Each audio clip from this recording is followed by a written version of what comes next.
KPM.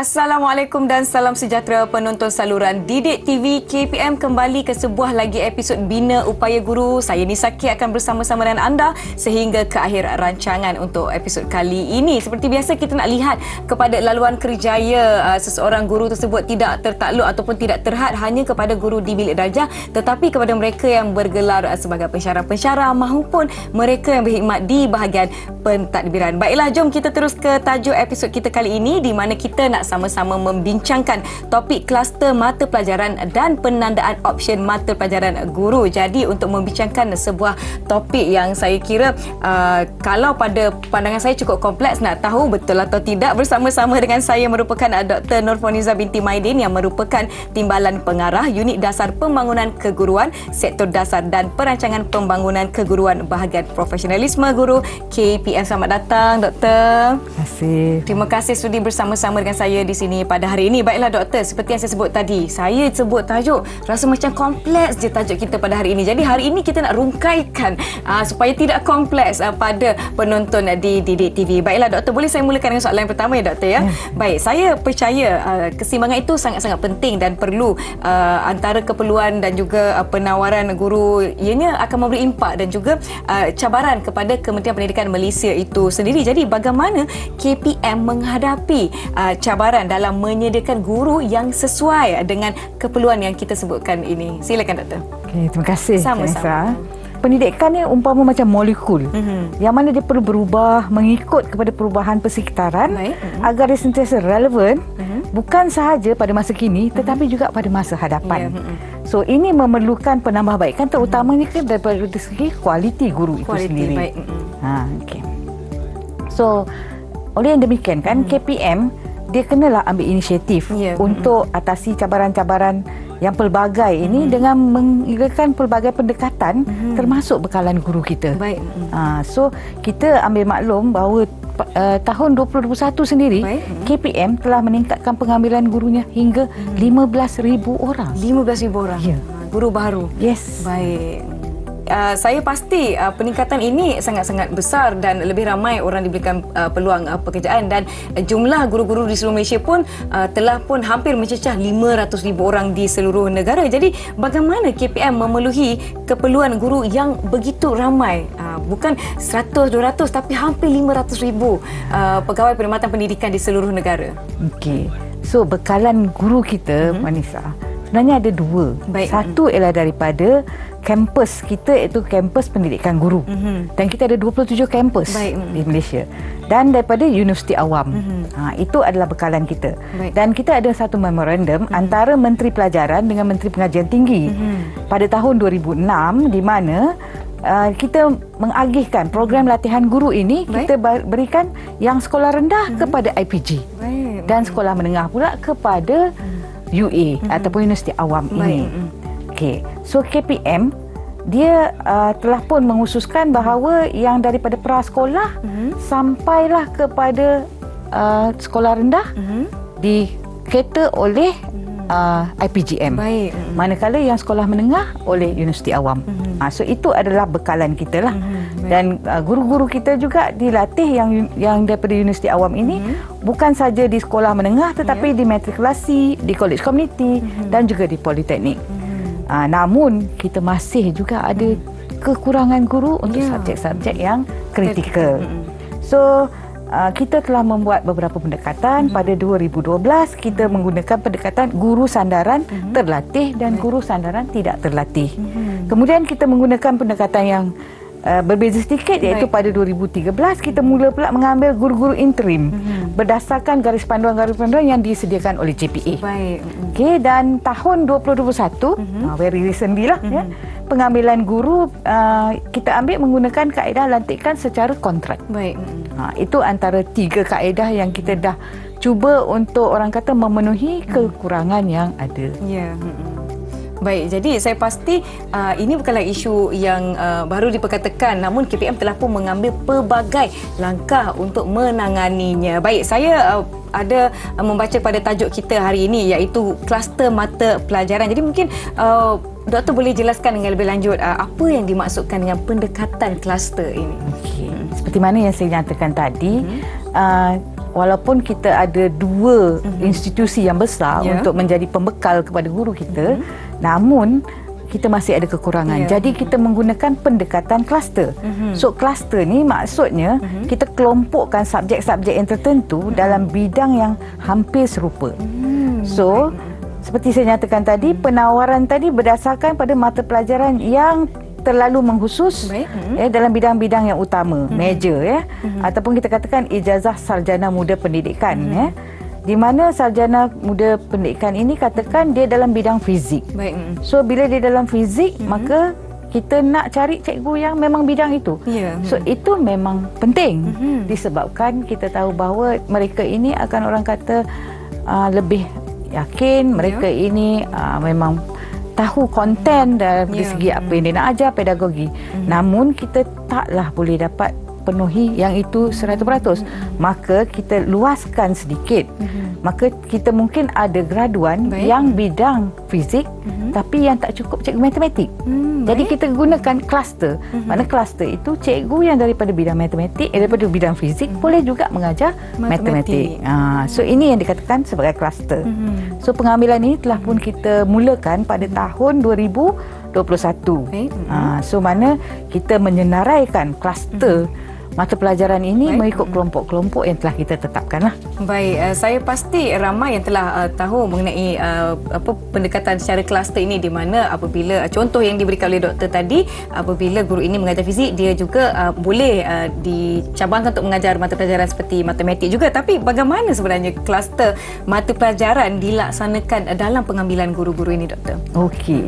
So kluster mata pelajaran bukan mudah lah Saya kita nak membina kluster ini Pertama sekali kita rujuk kepada kita ada 154 mata pelajaran di mana kita akan ikutkan pada kelompok kurikulum yang sedia ada lah kemudian kita tengok pada program yang ada, itu kita ada 18 program pengajian. Sama ada di IPGM ataupun di UA. Kemudian kita tetapkan pula kesesuaian bidang-bidang yang dibelajar dekat UA tu secara umum tu kita tengok apa disiplin ilmu dia, bidang mata pelajaran dia, berapa kredit waktu yang telah dia belajar tajuk-tajuk tersebut dan sekurang-kurangnya 18 kerana itu ada kita terikat dengan MQF, Malaysian Qualification Framework lah. So kemudian kita verify pula kesesuaian bidang ini untuk dia mengajar di sekolah-sekolah tertentu kita, itu khas BPLTV teknik vocational, pendidikan Islam, pendidikan di IPG ataupun di MPM. So itu. Dan seterusnya kita semak pula, bukan senang semak pula lagi. Kita tengok pula outline courses dia yang ada kat UA tu, bagi setiap mata pelajaran tu kita tengok, oh ini ada, okey ini boleh, ini tak boleh. So kita rankingkan dia dan kemudian kita gunakan dia. Baiklah, doktor, sebenarnya secara ringkas doktor boleh jelaskan bagaimana sebenarnya kluster ini digunakan untuk tujuan yang lain selain daripada apa yang telah kita bincangkan. Okey, kluster ini selain daripada untuk kita dapatkan jumlah guru itu, maka kluster ini juga kita gunakan untuk menentukan option. Option ini ialah option yang mana cikgu-cikgu yang sedia ada lah. So cikgu yang sedia ada ni kita boleh tukarkan option dia mengikut kluster ini, di mana dia akan melibatkan juga tempoh masa cikgu tu mengajar. Baiklah, kita akan berbicara dengan lebih lanjut lagi tentang topik kita hari ini, kluster mata pelajaran dan penandaan option mata pelajaran guru. Jadi jangan ke mana-mana, kita nak rehat seketika. Yang di rumah kembali menonton Bina Upaya Guru di saluran Didik TV KPM.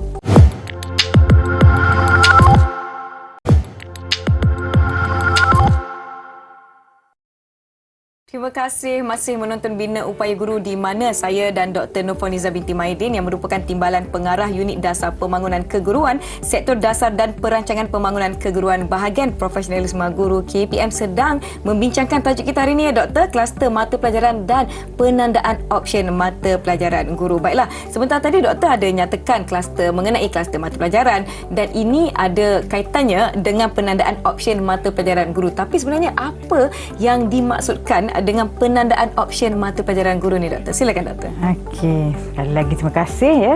Penandaan option mata pelajaran ini ataupun kita namakan sebagai tagging. Baik.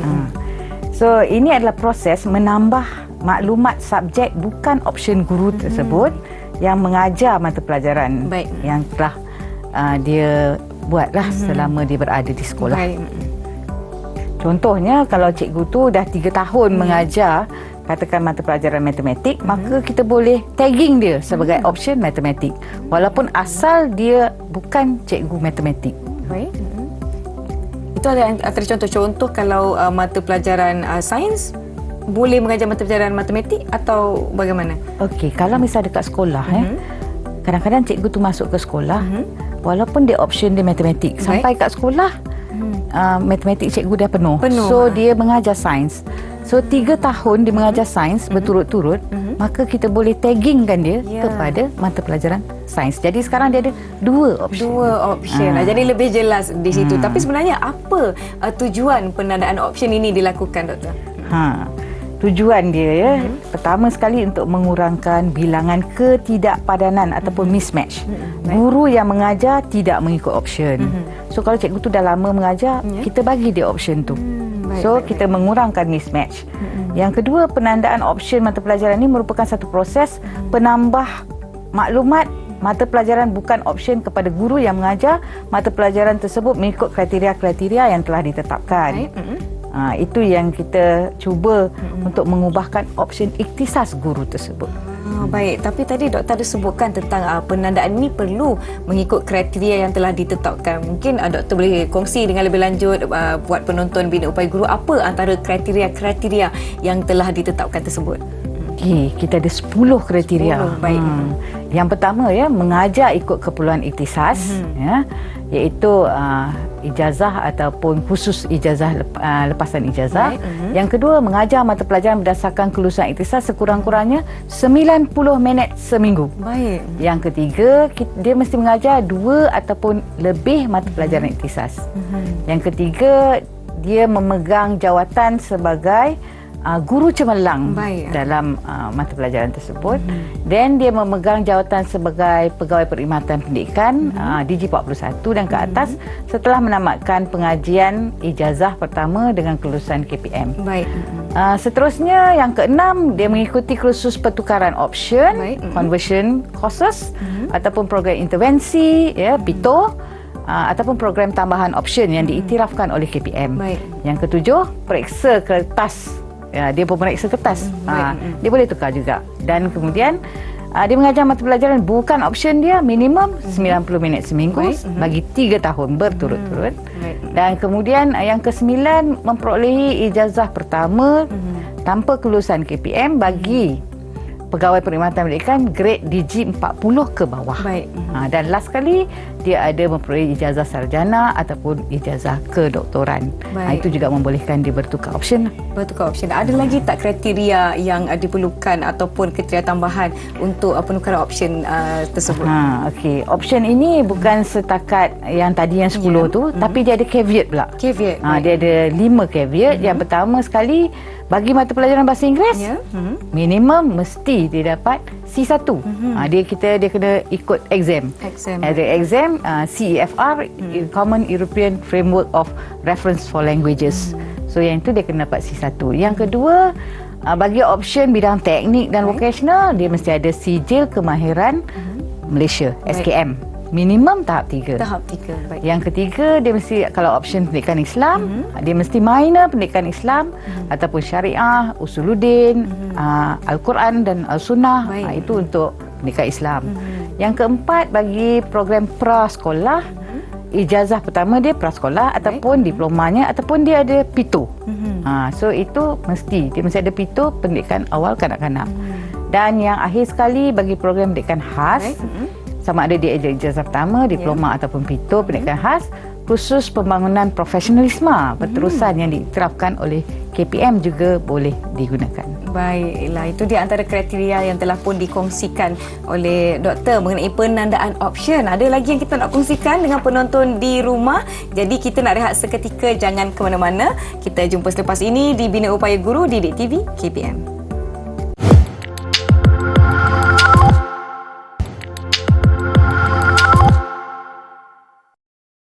Masih menonton Bina Upaya Guru bersama saya Nisa K, dan topik kita hari ini kluster mata pelajaran dan penandaan option mata pelajaran guru. Telah kita dijelaskan dengan kriteria-kriteria mengenai penandaan option. Namun kita nak tahu dengan berlanjut ya doktor tentang kaedah pelaksanaan tata cara dan juga proses kerja penandaan option mata pelajaran guru ini. Silakan doktor.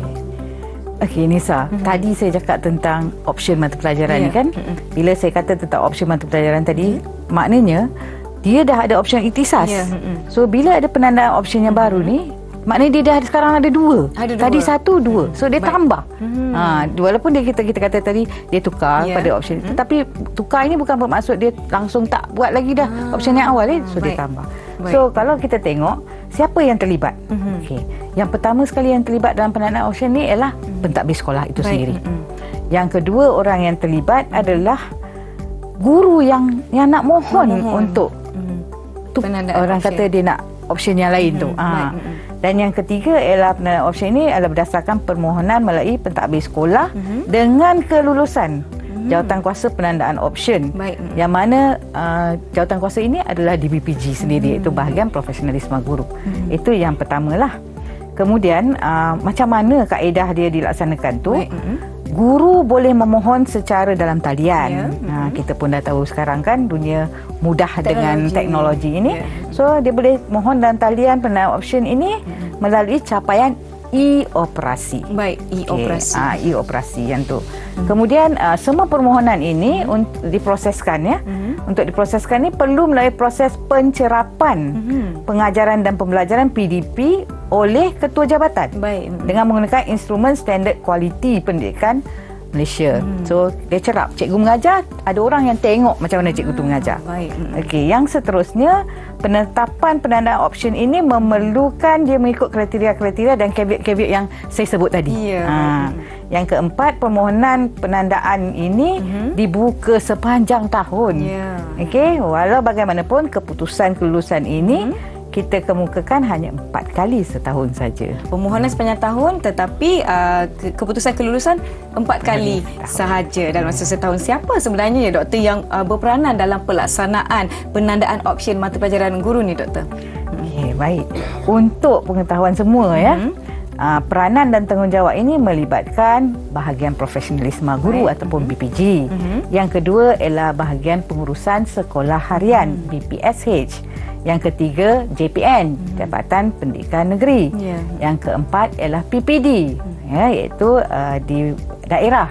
Dan seterusnya ialah oleh ketua jabatan. Dan akhir sekali guru kat seluruh negara. Guru-guru yang ingin memohon penandaan option ini. Baiklah doktor, sebenarnya dalam pada kita berbicara mengenai topik kita pada hari ini telah pun kita tiba di penghujung episod Bina Upaya Guru. Tetapi sebelum itu doktor, sebelum kita akhiri episod kali ini, saya nak minta doktor kongsikanlah apa antara hasrat, harapan doktor untuk disampaikan kepada warga pendidik yang mungkin sedang menonton kita pada hari ini. Okey, untuk warga pendidik, saya orang kata kita cakna lah ya garis panduan yang ada, SPI yang ada. Silalah lihat laman web kita ya, laman KPM, di mana ini akan membantu para guru untuk tahu apa yang perlu dia buat, apa tindakan-tindakan yang ada. So lihatlah kepada SPI yang ada di dalam laman KPM yang berkaitan dengan penandaan option guru. Itu harapan saya. Baiklah, semoga penonton di rumah mendapat informasi dan juga input yang lanjut berkenaan dengan kluster mata pelajaran dan juga tentang penadaan option mata pelajaran guru. Diharapnya lebih jelas. Segala informasi telah pun dikongsikan. Terima kasih saya ucapkan kepada tetamu kita hari ini, Dr. Nurfoniza binti Maidin yang merupakan Timbalan Pengarah Unit Dasar Pembangunan Keguruan, Sektor Dasar dan Perancangan Pembangunan Keguruan, Bahagian Profesionalisme Guru KPM, kerana sudi bersama-sama dengan saya. Terima kasih, Doktor. Salah dan silap saya minta maaf ya, Doktor ya. Saya juga begitu. Baiklah, terima kasih penonton Didik TV KPM, teruskan menyokong Bina Upaya Guru. Saya Nisa K. Terima kasih dan Assalamualaikum. Jumpa lagi.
Didik TV KPM